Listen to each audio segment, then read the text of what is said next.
मालिकेच्या आजच्या भागामध्ये आपण पाहत आहोत. आता स्वानंदी सगळे काही आरोप अंशुमनवर करत असते. स्वानंदी म्हणत असते त्या किडनॅपर्सनी येऊन सगळं काही सत्य सांगितलं आहे.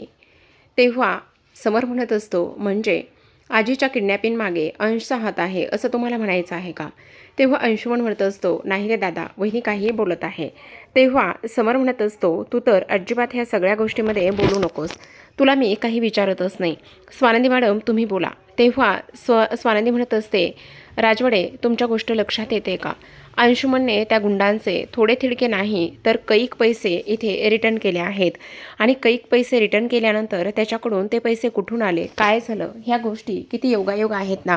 म्हणजे मला एक गोष्ट सांगा राजवाडे, इथे जर अंशुमनकडे हे पैसे आले तर ते नेमके पैसे कुठून आले, कसे आले आणि नेमके त्याच दिवशी ते पैसे कुठून कसे आले ही गोष्ट मात्र इथे वाखाणण्याजोगीच आहे की नाही असं सुद्धा आता इथे ती बोलत असते.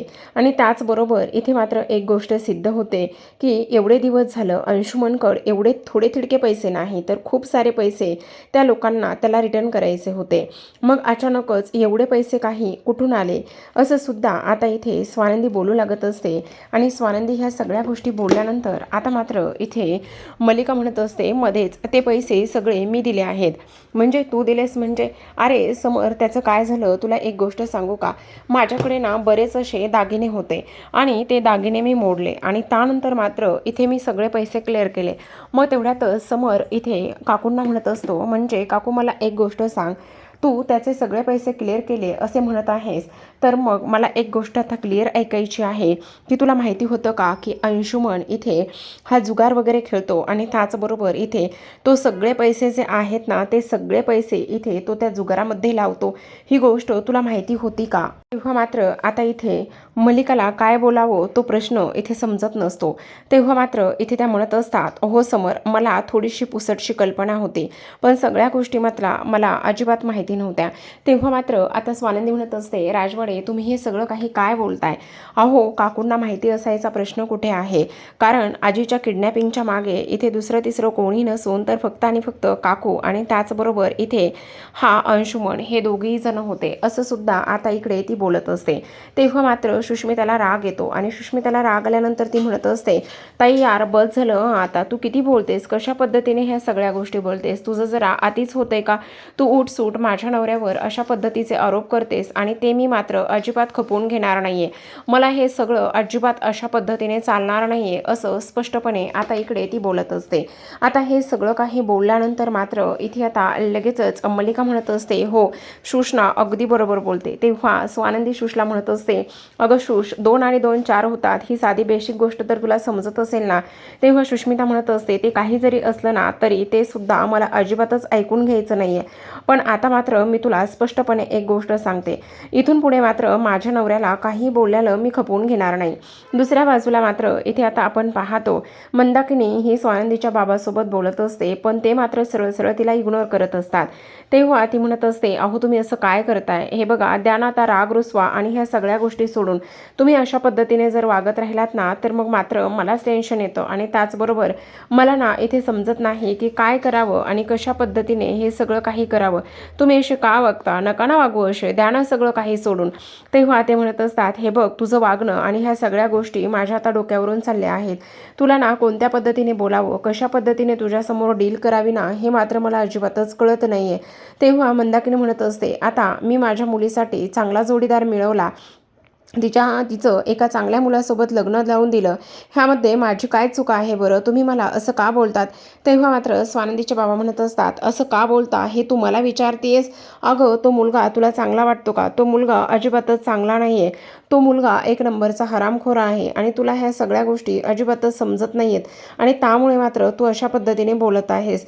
तेव्हा मात्र इथे मंदाकिनी म्हणत असते हो तुम्हाला ना इथे मी शोधलेलं मी पाहिलेलं सगळं काही चुकीचंच वाटतं, पण इकडे मात्र तुम्ही पाहिलेलं आणि तुम्ही केलेल्या सगळ्या गोष्टी तुम्हाला अगदी योग्य वाटतात, हो की नाही, असं सुद्धा आता इथे ती बोलत असते. तेवढ्यातच आता इथे सुष्मिता आलेली असते आणि सुष्मिता आल्याबरोबर इथे मात्र ती लगेचच मंदाकिनीच्या गळ्यात पडायला लागलेले असते आणि रडत लागत असते. तेव्हा स्वानंदीचे बाबा म्हणत असतात, बघितलं, मी तुला म्हटलं होतं ना की इथे तो मुलगा इथे कशाच पद्धतीने इथे तिला सुखाने जगू देणार नाही. ही गोष्ट मात्र तुझ्या समोर घडत आहे, लक्षात येते का तुझ्या? तेव्हा मात्र इथे आता ती म्हणत असते की काय झाले, तू रडतेस का, काय झालेलं आहे? तेव्हा मात्र इथे ती म्हणत असते, इथे ज्या काही आजी आहेत ना, त्या आजींना किडनॅप केलं होतं. आजींना किडनॅप केल्यानंतर आता मात्र इथे स्वानंदीचे बाबा म्हणत असतात, आता मात्र इथे आजी बऱ्या आहेत ना? तेवढ्यातच ती म्हणत असते, हो आजी बऱ्या आहेत. अगं पण तू इथे काय करतेस? तेव्हा ती म्हणत असते, इथे तर ना मला कळतच नाही आहे, ताईंनी ना सरळ सरळ सगळे काही जे आरोप आहेत ना ते इथे माझ्या सासूवर आणि त्याचबरोबर इथे अंशवर, ह्या दोघांवरती सुद्धा हे सगळे काही आरोप केले. त्यामुळे तर मला इथे काय करावं आणि काय नाही ह्या गोष्टी अजिबातच कळत नाही, असं सुद्धा ती बोलत असते. तेव्हा मात्र आता स्वानंदीचे बाबा बोलत असतात, स्वानंदी कधीच कोणत्या गोष्टीचा चुकीचा विचार करणार नाही. तिने जे काही केलेलं असेल ना ते अगदी बरोबर केलेलं असेल. तेव्हा मात्र सुष्मिता म्हणत असते, मी इथे किती मोठ्या आशेने आले होते, पण तुम्हाला मात्र इथे सगळ्यांना तुमच्या सुष्मिता ताईचीच काळजी आहे. अजून सुद्धा तुम्हाला नंदुताईच आठवते आणि तुम्ही मला इथे सरळ सरळ चुकीचं समजत आहात, असं म्हणून माझी मी जाते, असं म्हणून ती निघून जाते. आता ती निघून गेल्यानंतर इथे मात्र मंदाकिनी फार जास्त चिडचिड करत असते आणि म्हणत असते, बघितलं, पोरगी इथे आली होती, अगं सुष्मिता ऐकून तरी घे. पण तोपर्यंत मात्र इथे आता ती अजिबात ऐकून घेत नसते आणि निघून गेलेली असते. आता ती निघून गेल्यानंतर इथे लगेचच स्वानंदीचे बाबा म्हणत असतात, अगं हे बघ, ते दोघेही जण म्हणजेच मुलगा आणि आई हे दोघेही जण कशा आहेत हे तुला चांगलंच माहिती आहे आणि जे काही केलेलं असेल ना ते अगदी बरोबर केलेलं असेल, असं सुद्धा इकडे आता ते बोलत असतात आणि निघून जातात. दुसऱ्या बाजूला मात्र मल्लिकाने अजून घर डोक्यावर घेतलेलं असतं. मल्लिका म्हणत असते, माझा मुलगा आहे तो आणि त्याचबरोबर त्याच्या ह्या सगळ्या गोष्टीचा विचार मी करायला नको का? म्हणजे काही जरी झालं ना तरी सुद्धा इथे अंशुमनने हे सगळं काही केलेलंच नाही आहे. आणि आई, मला एक गोष्ट सांगा, तुम्हाला रिक्षामध्ये ठेवलं होतं असं तुम्ही म्हणताय, मग रिक्षामध्ये माझा तुम्ही आवाज किंवा आणखी काही गोष्टी ऐकल्या होत्या का? सांगा ना, जर ऐकल्या असतील तर तसं मला सांगा. तेव्हा त्या म्हणत असतात, नाही गं, मी बेशुद्ध होते. पण त्यावरून मग हे तर सिद्ध होत नाही ना की इकडे मी तुम्हाला किडनॅप वगैरे केलं. सांगा नाही, असं कुठे सिद्ध होतं का? तेव्हा मात्र इकडे आता त्या म्हणत असतात, हे बघ, इथे स्वानंदी बिनबुडाचे आरोप तर इथे कोणावरही करणार नाही, हे मात्र तेवढीच खरी गोष्ट आहे की नाही, असं सुद्धा आता इकडे ते बोलत असते. आता हे सगळं काही बोलून वगैरे झाल्यानंतर आता मात्र स्वानंदी म्हणत असते, एवढंच नाही तर माझ्याकडे आणखी पुरावा आहे, असं म्हणून स्वानंदी आता साडीच्या पदरातली जी मल्लिकाची तिला रिंग सापडलेली असते ती रिंग ती हातामध्ये घेते आणि म्हणत असते, ही अंगठी तुमचीच आहे, हो की नाही? असं म्हटल्याबरोबर आता लगेचच इकडे मल्लिका म्हणत असते, काय, ही अंगठी माझी अजिबातच नाही. तेव्हा स्वानंदी म्हणत असते, असं काय करताय? अहो काकू, ही अंगठी तुमचीच आहे आणि तुम्ही खोटं का बरं बोलताय? अहो त्याचबरोबर इकडे आता ती म्हणत असते, हे बघ, तू उगाचच माझ्यावर ह्या सगळ्या गोष्टींचे आरोप वगैरे इकडे करू नकोस आणि तू माझ्यावर हे सगळे काही आरोप करून का बरं अशी वागत आहेस तेच मला कळत नाही. अगं मार्केटमध्ये इथे एक नाही तर नाना प्रकारच्या अंगठ्या आणि हे सगळं काही असतं, मग तू आता प्रत्येक गोष्टीला माझीच अंगठी आणि माझीच रिंग बनणार आहेस का किंवा बोलणार आहेस का? सांग ना, या सगळ्या गोष्टीमध्ये माझी काय चूक आहे?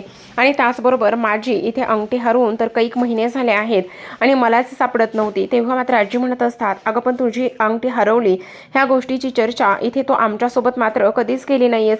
तेव्हा ती म्हणत असते, आई, मी ना विचार केला की आज माझी अंगठी सापडेल, उद्या अंगठी सापडेल आणि त्याच गोष्टीसाठी मी इकडे तुम्हाला काही बोलले नाही. आणि आई, तुम्हाला आणखी एक गोष्ट सांगू का? हे बघा ना, ही अंगठी किती क्लिअर आहे, म्हणजे किती क्लीन आहे आणि त्याचबरोबर असं वाटतंय की नवीनच आहे, पण माझ्या अंगठीचा ना थोडासा तुकडा पडला होता. ही अंगठी मुळातच माझी नाहीये, असं स्पष्टपणे ती आता बोलू लागलेली असते. आणि त्यानंतर मात्र इथे आता स्वानंदी समोर हात जोडत असते आणि म्हणत असते, बाई स्वानंदी, कुठल्या ग जन्माचं तू असं माझ्यासोबतचं हे सगळं काही फेडत आहेस? मी असं काय पाप केलं होतं त्यामुळे तू माझ्यासोबत अशा पद्धतीने वागतेस? हे बघ बाई, मी काहीच नाही केलेलं. हे बघ, मी तुझ्या पाया पडते. अरे देवा नारायणा, खरं पाहायला गेलं ना तर इकडे मला ना मरण आलं असतं तरी सुद्धा चाललं असतं, पण आता हा दिवस जो आहे ना तो मात्र मला इथे बघायला नको, असं म्हणून आता रडायला लागलेले असते.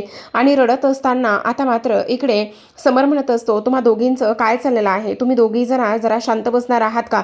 हे बघा, प्लीज शांत बसा. तेव्हा मात्र ती म्हणत असते, कशी शांत बसणार आहे ते तरी सांग तू, कसं करणार आहे आणि कसं नाही तेच मला काही कळत नाहीये. कारण तुला एक गोष्ट सांगू का, काही जरी झालं ना तरी स्वानंदी मात्र इथे माझ्यासोबत अशा पद्धतीने वागेल आणि हे सगळं काही होईल याची मला अजिबातच कल्पना नव्हती. आणि त्याचबरोबर इथे ह्या माऊलीला म्हणजेच ह्या आईंना मी माझी आई समान मानते ग. मी त्यांच्या बाबतीत अशा पद्धतीचा विचार आणि हे सगळं अजिबात कधीच करणार नाही ग. तू अशी माझ्यासोबत का वागतेस हे बघ, मी असं काहीच नाही केलेलं. तेव्हा मात्र समर म्हणत असतो, तुम्ही दोघी जणी प्लीज शांत बसा ना. ह्या सगळ्या गोष्टी जरा तुम्ही बाजूला ठेवा ना. आत्ता मला कोणाशी काहीच बोलायचं नाही. आत्ता मात्र मला माझ्या आजीची तब्येत फार जास्त महत्त्वाची आहे आणि मला माझ्या आजीच्या तब्येतीवरच फोकस करायचा आहे. तेव्हा मात्र मल्लिका म्हणत असते, बाबा समर, मला ह्या घरामध्ये हे दिवस पाहायला भेटतील असं मला मुळीच वाटलं नव्हतं.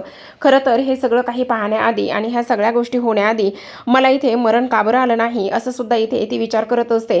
आणि स्वानंदी माझ्यावर अशा पद्धतीचे आरोप करील ही गोष्ट मात्र मला अजिबातच माहिती नव्हती.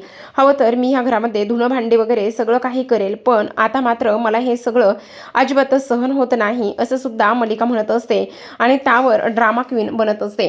आता मात्र इकडे स्वानंदी म्हणत असते, मी तुमच्यावर आरोप करत नाहीये. तेव्हा मात्र इकडे आता हे सगळं काही झाल्यानंतर इथे समर म्हणत असतो, हे बघा स्वानंदी मॅडम, माझ्या काकूवर पूर्ण विश्वास आहे, काकू असं करणारच नाहीये. तेव्हा मल्लिका म्हणत असते, एवढ्यावरच हे सगळं काही भागणार नाही. काही जरी झालं ना तरी स्वानंदीने माझा अपमान केलाय आणि तिने माझी माफी मागावी.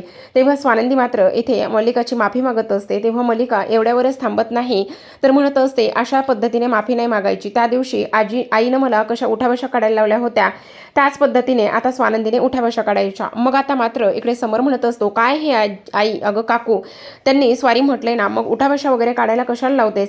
तेव्हा मात्र आजी म्हणत असतात, जर स्वानंदीने उठाबशा काढल्या तर मग मात्र इथे पिंट्या, मी अन्न पाणी वगैरे सगळं काही सोडून दे, मी अजिबातच काही घेणार नाही. एक गोष्ट मात्र तू व्यवस्थित लक्षात ठेव असं सुद्धा आता इकडे ती बोलत असते. त्यावर मात्र आता समर म्हणत असतो, स्वानंदी मॅडम, तुम्हाला उठाबशा वगैरे काढायची काहीच गरज नाहीये. आता हे सगळं काही इथे झाल्यानंतर आपण पाहतो की लगेचच आता इकडे मल्लिका रडतच निघून गेलेली असते आणि मल्लिका निघून गेल्यानंतर आता लगेचच इकडे मल्लिका आणि त्याचबरोबर अंशुमन हे दोघे जण निघून जातात. आणि त्यानंतर मात्र इथे समर हा आजींना घेऊन आतमध्ये निघून जात असतो. आता समर तर आजींना घेऊन आतमध्ये निघून जातो, पण आता स्वानंदी विचार करत असते, काकू, आत्ता जरी तुम्ही जिंकला असताल, आता जरी ह्या सगळ्या गोष्टी तुम्ही तुमच्या मर्जीने तुमच्या पाहिजे तशा पद्धतीने केल्या असल्या ना तरी सुद्धा एक गोष्ट मात्र तुम्ही कायम लक्षात ठेवा की मी ह्या सगळ्या गोष्टींच्या सत्यापर्यंत जाण्याचा पूर्ण प्रयत्न करेन. आणि जोपर्यंत मला सगळं सत्य इथे मिळत नाही, जोपर्यंत सगळ्या गोष्टी इथे मला भेटत नाहीत, तोपर्यंत मात्र मी काही जरी झालं ना तरी सुद्धा इथे ह्या सगळ्या गोष्टींचा पाठलाग इथे सत्य शोधल्याशिवाय शांत बसणार नाही असं स्वानंदी स्पष्टपणे सांगत असते. तर प्रेक्षकांनो, पाहत राहा विण दोघातली ही तुटेना.